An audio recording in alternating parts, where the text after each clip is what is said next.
तो क्या हाल है बच्चों? होप सो कि जहां पे भी होंगे मस्त होंगे, बिंदास होंगे और जोरदार तरीके से पढ़ाई को कर रहे होंगे। आप सभी के सभी बच्चे जो हैं बोर्ड के बच्चे हैं और क्लास 12 बहुत ही ज्यादा इंपॉर्टेंट क्लास होती है। इंपॉर्टेंट इसलिए होती है क्योंकि क्लास 12 के बाद आपके पास बहुत सारी पाथ खुल जाएंगी और उसमें से एक कोई पाथ को चूज करना होगा and that path will be the life defining path for you all. वो आपके लिए एक लाइफ डिफाइनिंग पाथ होगा जहां से आपका लाइफ डिसाइड होगा कि what you have are going to do in your future. तो इसलिए ये जो पढ़ाई है ये सिर्फ क्लास 12 के लिए नहीं है, बल्कि आपके लाइफ टाइम को डिसाइड करने के लिए कि आप लाइफ में क्या करने वाले हैं, क्या करने जाएंगे, उन सभी चीज को डिसाइड करने के लिए यह आपकी पढ़ाई है। तो इसको बिल्कुल भी मजाक में नहीं लेते हुए अपने पढ़ाई पे फोकस करिए और जो भी आपके लाइफ में डिस्ट्रैक्शन हैं उन सारे डिस्ट्रैक्शन को मिनिमाइज करने की कोशिश कीजिए। देखिए, कम तो नहीं हो सकता, जीरो तो नहीं हो सकता, बट मिनिमाइज तो हो सकता है, कम से कम तो कर ही सकते हैं उसको। तो वो करने की कोशिश कीजिए और ज्यादा से ज्यादा अपने लाइफ को पे फोकस कीजिए, खुद पे फोकस कीजिए, खुद को बेहतर बनाने पे फोकस कीजिए, अपने सक्सेस पे फोकस कीजिए। तो इसी मोटिवेशन के साथ हम आज की अपनी क्लास को स्टार्ट करते हैं, जहां पे हम इंक्रीजिंग डिक्रीजिंग के कॉन्सेप्ट को पढ़े थे लास्ट क्लास में और उससे रिलेटेड क्वेश्चंस को आज की क्लास में करेंगे। तो आज की क्लास में हम बेहतरीन क्वेश्चंस के साथ इंक्रीजिंग डिक्रीजिंग टॉपिक को समझते हैं।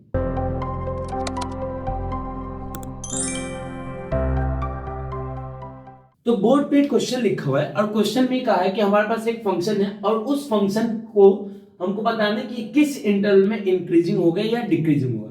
तो आपने को ये इंक्रीजिंग या डिक्रीजिंग फाइंड करने के लिए आपने कॉन्सेप्ट ही बताया था कि पहले हम तो फंक्शन को लिखेंगे। तो फंक्शन क्या है? 4x³ minus 6x² minus 72x plus 30। इसके बाद हम क्या करते हैं? तो आप इसके बाद हम फंक्शन को क्या करते हैं? डिफरेंशिएट करते हैं। तो डिफरेंशिएट किया तो what we get 12x² minus 12x minus 72। क्या किया हमने? डिफरेंशिएट किया तो what we get 12x² minus 12x minus 72। उसके बाद आपने कहा कि भैया आपने इसके बाद कहा था कि डिफरेंशिएट करने के बाद इस फंक्शन को जीरो के इक्वल लेते हैं, डेरिवेटिव को जीरो के इक्वल लेते हैं सच दैट कि हम यहां से x की वैल्यू को फाइंड कर पाए। तो आपने तो इसको जीरो के इक्वल लिया तो what we get 12x² minus 12x minus 72 is equal to 0। अगर बात करें तो आपने 12 12 12 तीनों ही टर्म में 12 कॉमन है, 12 को हमने क्या कर लिया? कॉमन ले लिया। कॉमन लिया तो क्या मिल गया? तो आपने को भैया x² minus x minus 6 is equal to 0। अब हम क्या करते हैं? तो आपने कभी ये तो फैक्टराइजेशन होता है। क्या करते हैं? फैक्टराइजेशन, जो कि आपने क्लास 9th और क्लास 10th में पढ़ा था। तो क्या करेंगे? तो फैक्टराइज करेंगे तो क्या हो जाएगा? तो आपने ये हो जाएगा माइनस का 3x माइनस का 3x और प्लस का 2x minus 6 is equal to 0। तो क्या हो जाएगा? तो आपने को ये x दोनों में कॉमन है तो हमने x को कॉमन ले लिया तो x माइनस 3 प्लस 2 कॉमन है तो 2 को कॉमन लिया तो x minus 3 is equal to 0। अब दोनों में x माइनस 3 कॉमन है तो x माइनस 3 कॉमन ले तो यहाँ से x बच गया और यहाँ से प्लस 2 बच गया। आपने कहा कि भैया हमने पढ़ा है कि दो नंबर का प्रोडक्ट अगर जीरो के इक्वल है, दो नंबर का प्रोडक्ट अगर जीरो के इक्वल है तो either of the term is equal to 0। तो या तो x इज इक्वल टू 3 होगा या तो x इक्वल टू माइनस 2। तो हमारे पास दो ब्रेक डाउन पॉइंट आ गए। ये पॉइंट क्या है? ये ब्रेक डाउन पॉइंट, मतलब इस पॉइंट पे आप फंक्शन को ना ही इंक्रीजिंग कह सकते हैं ना ही डिक्रीजिंग कह सकते हैं। क्यों? क्योंकि फंक्शन इस पॉइंट पे जीरो के इक्वल होता है। फंक्शन इस पॉइंट पे क्या होगा? जीरो के इक्वल। तो आपने कभी जो हमारा फंक्शन है वो डिफाइंड है माइनस इंफिनिटी से इंफिनिटी के बीच में, और इनके बीच में हमको दो ब्रेक डाउन पॉइंट मिला -2 और 3। तो -2 और 3। अब आपने कभी क्या हम चेक करते हैं, क्या करते हैं? चेक करते हैं। तो आपने कभी माइनस इंफिनिटी से -2 के बीच में, अच्छा f डैश x क्या है? तो आपने को ये f डैश x जो है ये लिखा हुआ है। इसमें से अगर आपने 12 को कॉमन ले लिया तो ये भी लिखा हुआ है, यही f डैश x है। इसको सॉल्व किए थे तो आपने को this can be written as 12 common x minus 3 और x प्लस 2। मतलब इसको हमने फैक्टराइज करके ये फॉर्म बनाया, तो इसी फॉर्म में डायरेक्ट हमने लिख लिया। क्यों ऐसा किया? क्योंकि आपने को ये इससे कैलकुलेशन क्या हो जाएगा? आसान हो जाएगा। अब यहाँ पे लिखते हैं sign of f dash x और यहाँ पे लिखते हैं हम नेचर। याद रखिएगा बोर्ड में सेम एज इट इज कीजिएगा, साइन लिखेंगे यहाँ पे और यहाँ पे क्या लिखेंगे नेचर। अब ये बॉक्स बनाने से, टेबल बनाने से फायदा क्या होगा कि टीचर को क्लियरली सारी चीजें विजिबल होंगी, और जब टीचर को क्लियरली विजिबल होते हैं तो खुश होता है और मार्क्स आपको भर के देता है। तो आपने कहा कि भैया पहला पॉइंट है माइनस इंफिनिटी से -2 के बीच में, अच्छा साइन तो ठीक है, साथ ही साथ क्या लिखेंगे, इंटरवल भी लिखेंगे। किस इंटरवल में, तो आपने कोई माइनस इंफिनिटी से -2 के बीच की हम बात करें। अब अगर इनकी बीच की बात की जाए, इनकी बीच की बात की जाए, तो आपने -2 से माइनस इंफिनिटी के बीच में कोई पॉइंट ले लीजिए, जैसे -3 लिया, तो -3 अगर यहाँ पे रखे तो माइनस माइनस क्या होगा, नेगेटिव, और -3 + 2 -1, तो माइनस और माइनस क्या हो जाएगा, पॉजिटिव। तो आपने कोई f डैश x जो है वो ग्रेटर देन 0 हो जाएगा। f डैश x क्या होगा, ग्रेटर देन 0 होगा, किस केस में, माइनस इंफिनिटी से -2 के बीच में। और आपने कहा भैया अगर फंक्शन का डेरिवेटिव ग्रेटर देन 0 है तो फंक्शन क्या होता है, इंक्रीजिंग होता है। फंक्शन क्या होता है, इंक्रीजिंग होता है। अब हमने चेक किया -2 से 3 के बीच में, -2 से 3 के बीच में 0 आता है, सबसे आसान पॉइंट है, 0 को चेक कर लीजिए। तो आपने कहा 0 अगर रखा तो 0 रखा तो ये नेगेटिव और ये क्या आएगा, पॉजिटिव। तो नेगेटिव और पॉजिटिव क्या होगा, तो आपने कहा -2 से 3 के बीच में नेगेटिव और पॉजिटिव क्या होगा, तो that will be negative. Negative मतलब आपने कहा फंक्शन क्या हो जाएगा, डिक्रीजिंग। फंक्शन क्या हो जाएगा, तो आपने कहा फंक्शन हो जाएगा डिक्रीजिंग। अब अगर हम बात करें लास्ट में, तो 3 से 8 के बीच में, 3 से 8 नहीं, इंफिनिटी के बीच में, 3 से इंफिनिटी के बीच में अगर बात करें तो आपने कोई भी एक नंबर दैट इज 4 ले लीजिए। तो 4 में से -3 हुआ तो पॉजिटिव, और प्लस प्लस प्लस ही रहा, तो आपने कहा प्लस इंटू प्लस प्लस हो जाएगा, that is f dash x क्या हो जाएगा, ग्रेटर देन 0। अगर ग्रेटर देन 0 है तो फंक्शन क्या हो जाएगा, इंक्रीजिंग हो जाएगा। फंक्शन क्या हो जाएगा, इंक्रीजिंग हो जाएगा। अगर इंटरवल के फॉर्म में रिप्रेजेंट करना है तो आपने कहा डिक्रीजिंग कहाँ हो रहा है, तो डिक्रीजिंग हो रहा है -2 से लेके 3 के बीच में, और इंक्रीजिंग कहाँ है, तो आपने कहा ये इंक्रीजिंग तो दो इंटरवल में हो रहा है, एक यहाँ पे और एक यहाँ पे। तो दो इंटरवल को रिप्रेजेंट करने के लिए क्या करते हैं, तो आपने भैया हमने यूनियन पढ़ा है तो हम क्या कर लेंगे, यूनियन कर लेंगे। क्या कर लेंगे, यूनियन कर लेंगे। ये हमने कर लिया यूनियन, ये हमारा क्या हो गया, इंटरवल। होप्स हो कि जो पॉलिनोमियल से रिलेटेड क्वेश्चंस आते हैं इंक्रीजिंग डिक्रीजिंग वो समझ में आ गए। इस क्वेश्चन में देखा जाए तो जो फंक्शन है वो हमारा क्या है, टी रेशियो है। फंक्शन हमारा क्या है, टी रेशियो है, और हमको टी रेशियो के क्वेश्चन को करना है। लास्ट क्लास में भी हमने एक पॉलिनोमियल का क्वेश्चन किया था, अभी एक और पॉलिनोमियल का क्वेश्चन कर लिया, दोनों कॉन्सेप्ट हमको एकदम समझ में आ गया। अब हम टी रेशियो से भी कॉन्सेप्ट को समझते हैं। तो आपने सबसे पहला काम हम क्या करते हैं, तो इसको डिफरेंशिएट करते हैं। तो डिफरेंशिएट करेंगे, cos x का क्या हो जाएगा, -sin x। फिर आपने कहा भैया सेकंड स्टेप होता है कि इसको हम 0 के इक्वल रखते हैं, दैट इज -sin x जो है 0 के इक्वल है। तो sin x किसके इक्वल हो जाएगा, 0 के। तो आपने कहा sin x 0 है, तो x कब होता है 0, तो x 0 होता है 0 डिग्री पे और पाई पे। पाई के बाद कब होता है, तो 2 पाई पे। तो आपने कहा 2 पाई तो हमारा बाउंड्री है, तो बात खत्म हो गई। बात क्या हो गई, खत्म हो गई। और 0 डिग्री भी हमारा बाउंड्री, तो कोई दिक्कत की बात नहीं। आपने कहा जो हमारा इंटरवल है, जो इंटरवल है वो है 0 से लेकर 2 पाई। इंटरवल मतलब डोमेन, डोमेन मतलब ये फंक्शन किस पे डिफाइंड है, तो 0 से लेकर 2 पाई के लिए फंक्शन डिफाइंड है।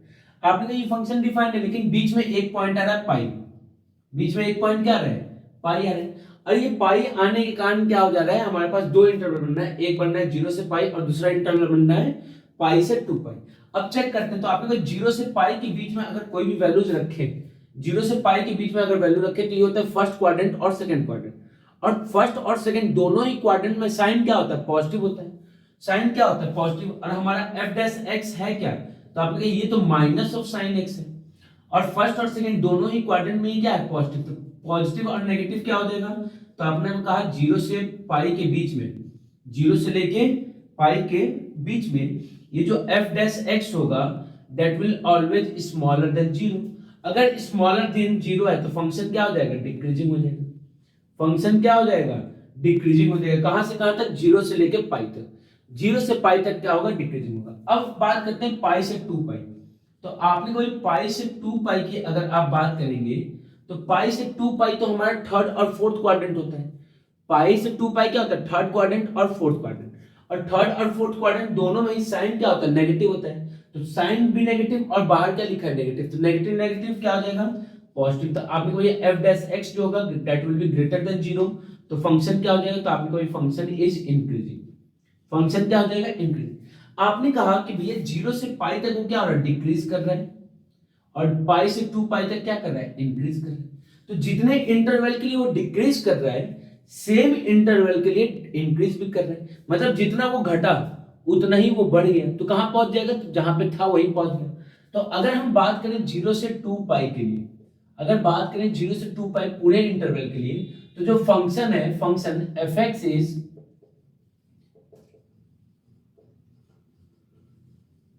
Neither increasing nor decreasing. मतलब अगर हम पूरे इंटरवल की बात करें 0 से 2 पाई के लिए, तो आप क्या कहेंगे कि फंक्शन जो है वो ना ही इंक्रीज कर रहा ना ही डिक्रीज कर रहा है। होप सो कि कॉन्सेप्ट समझ में आए।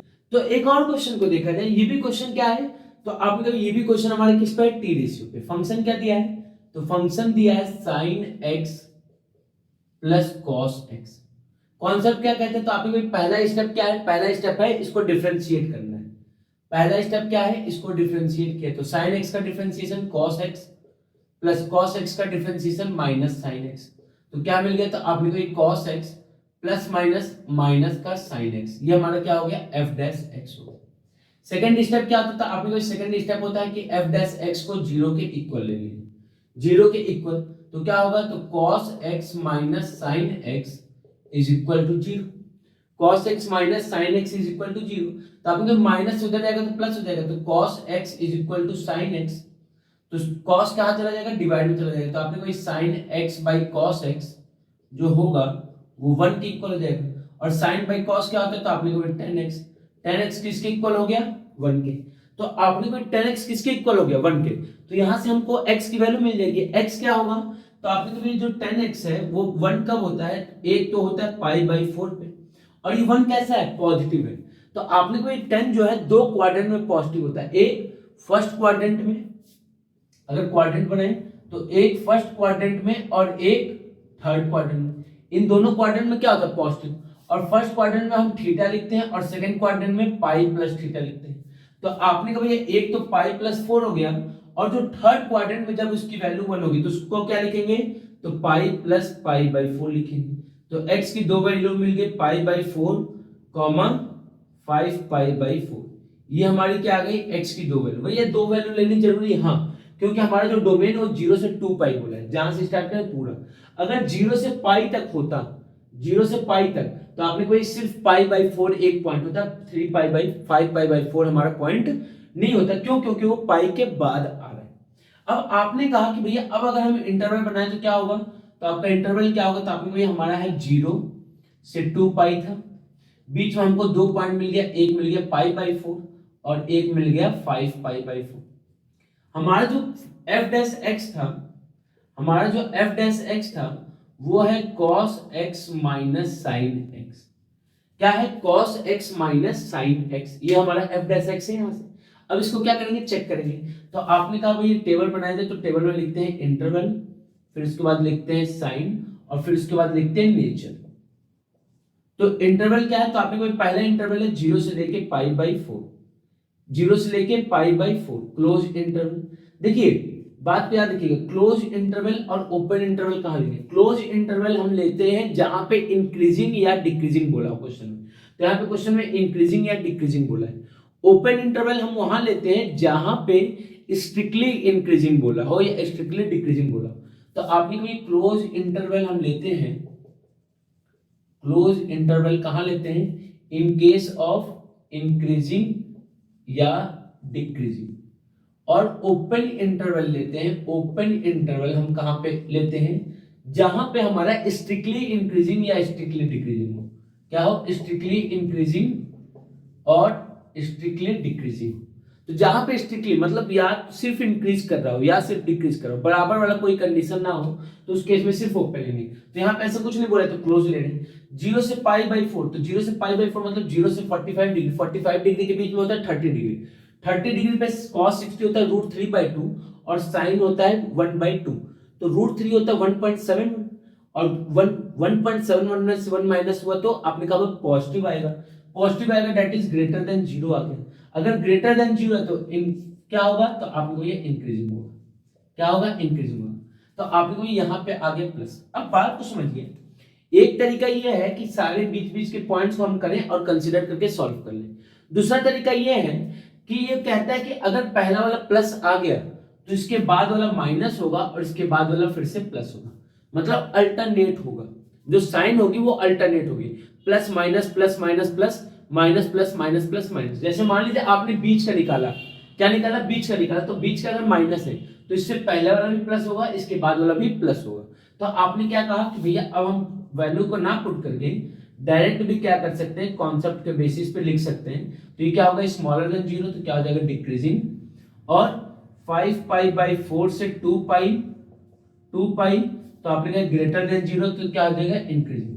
अब इंटरवल लिखना होगा तो डिक्रीजिंग का तो एक ही इंटरवल है तो आसानी से हो जाएगा, लेकिन अगर इंक्रीजिंग का लिखना होगा तब तो आपने को ये इन दोनों को लिखेंगे और इनके बीच में लगा देंगे union, that will be the interval of increasing. बात समझ में आई? चलिए इस क्वेश्चन को देखते हैं। ये क्वेश्चन क्या है, वेरी इंपॉर्टेंट है आपके बोर्ड के लिए, इसलिए मैंने पहले लिख दिया कि वेरी इंपॉर्टेंट क्वेश्चन है, किसके लिए, बोर्ड के। अब यहाँ पे हमारा जो फंक्शन दिया है वो ये दिया है कि जो हमारा फंक्शन है that is equal to log 1 + x - 2x upon 2 + x, और ये जो है x greater than -1 is increasing throughout its domain, मतलब अपने डोमेन के लिए पूरे डोमेन में क्या होगा, ये इंक्रीज ही करेगा, डिक्रीज कहीं पे भी नहीं करेगा। आपने कोई देखिए इंक्रीज या डिक्रीज का जो भी कॉन्सेप्ट होता है उसके लिए सबसे पहला स्टेप होता है फंक्शन को डिफरेंशिएट करना। तो हमने क्या किया, फंक्शन को डिफरेंशिएट किया, तो log 1/1 + x क्या हो जाएगा, ये हो जाएगा 1/x। log 1 + x क्या होगा, 1/1 + x, और 1 + x का डिफरेंशिएशन 1 का 0 और x का 1, काम खत्म, माइनस। आपने कभी यहाँ पे तो हमारा क्या लगेगा, क्वेश्चन रूल। क्वेश्चन रूल क्या कहता है, डिनोमिनेटर का कर दीजिए स्क्वायर, न्यूमरेटर को डिफरेंशिएट कीजिए, 2x का डिफरेंशिएशन 2 और यहाँ पे 2 + x हो जाएगा, बीच में माइनस का sign, 2x as it is, और फिर 2 + x का डिफरेंशिएशन, तो ये क्या हो जाएगा 0 + 1, ये हो जाएगा 1, तो बचेगा क्या, तो आपने यहाँ पे बच गया 1/1 + x minus 4 + 2x minus 2x upon 2 + x का होल स्क्वायर। आपने को माइनस का 2x और प्लस का 2x कैंसिल आउट हो गया। अब हम इनको सॉल्व करने के लिए क्या करेंगे, तो आपने को ये एलसीएम लेंगे, तो एलसीएम में क्या आएगा 1 + x, और यहाँ से क्या आ जाएगा, तो आपने को यहाँ से आ जाएगा 2 + x का होल स्क्वायर। 1 + x से 1 + x कैंसिल आउट हो गया, तो क्या मिल गया 2 + x का होल स्क्वायर, और यहां से 2 + x² कैंसिल आउट, तो क्या मिलेगा -4 1 + x। सॉल्व करते हैं तो आपको 2 + x का होल स्क्वायर क्या होगा 4 + x², 4 + x² प्लस 4x, और ये -4 - 4x upon 1 + x upon 2 + x²। तो आपको -4 + 4 कैंसिल आउट, प्लस का 4x -4x cancel out. Concept हमेशा याद रखिएगा, कॉन्सेप्ट क्या कहता है भैया, कॉन्सेप्ट ये कहता है कि जब तक हम सिंपलीफाई नहीं कर देंगे किसी भी इक्वेशन को तब तक हम सॉल्व करते रहेंगे। तो सिंपलीफाइड फॉर्म क्या आ गया, तो आपने को न्यूमरेटर में हो गया x² और यहाँ हो गया 1 + x और 2 + x का होल स्क्वायर। आपने कहा कि भैया ये जो टर्म है ये हमारा क्या है f' है, f' है। अगर बात किया जाए इंक्रीजिंग या डिक्रीजिंग की, तो आपने कहा ये जो टर्म है, ये जो f' है, इसमें ये जो टर्म है कौन सा टर्म, x/2 + x का होल स्क्वायर, यही मिलेगा। यहाँ पे x², यहाँ 2/x का 2 + x का होल स्क्वायर, तो इन दोनों को साथ लीजिए, और क्या बचा, तो आपने भी हमारा बच गया 1/1 + x। अब आपने कहा भैया x/2 + x² इज ऑलवेज क्या होगा greater than 0 for all x greater than -1 के लिए, x ग्रेटर देन -1 के लिए, क्यों, क्योंकि हमारा डोमेन x ग्रेटर देन -1 है, माइनस इन्फिनिटी से नहीं है, ये बात याद रखिएगा। हमारा x क्या है, ग्रेटर देन -1 है। अब अगर हम बात करें इस वाले टर्म की 1/1 + x, तो आपने को ये 1 + x ग्रेटर देन 0 कब होगा, जब x जो है ग्रेटर देन -1 है। 1 + x ग्रेटर देन 0 मतलब पॉजिटिव कब होगा, जब x ग्रेटर देन -1 होगा। तो आपने को ये x ग्रेटर देन -1 यही तो हमको प्रूफ करना था। तो दिस इंप्लाइज कि f' is greater than 0 through out its domain, अपने डोमेन में वो हमेशा क्या होगा ग्रेटर देन 0 होगा। Therefore fx is increasing function, fx हमारा क्या हो जाएगा इंक्रीजिंग फंक्शन। बात क्लियर है? होप सो कि ये सारे कॉन्सेप्ट्स आपको एकदम समझ में आ गए होंगे। इंक्रीजिंग डिक्रीजिंग का जो कॉन्सेप्ट था उससे रिलेटेड हमने क्वेश्चंस भी कर लिए। तो आज हमारा जो क्लास है यहीं पे हम खत्म करते हैं और इंक्रीजिंग डिक्रीजिंग टॉपिक को भी कंप्लीट करते हैं। नेक्स्ट क्लास जो होगा उसमें हम लोग टेंजेंट और नॉर्मल के बारे में पढ़ेंगे। तो मिलते हैं नेक्स्ट क्लास में टेंजेंट एंड नॉर्मल के कॉन्सेप्ट के साथ। तब तक के लिए जय हिंद, जय भारत।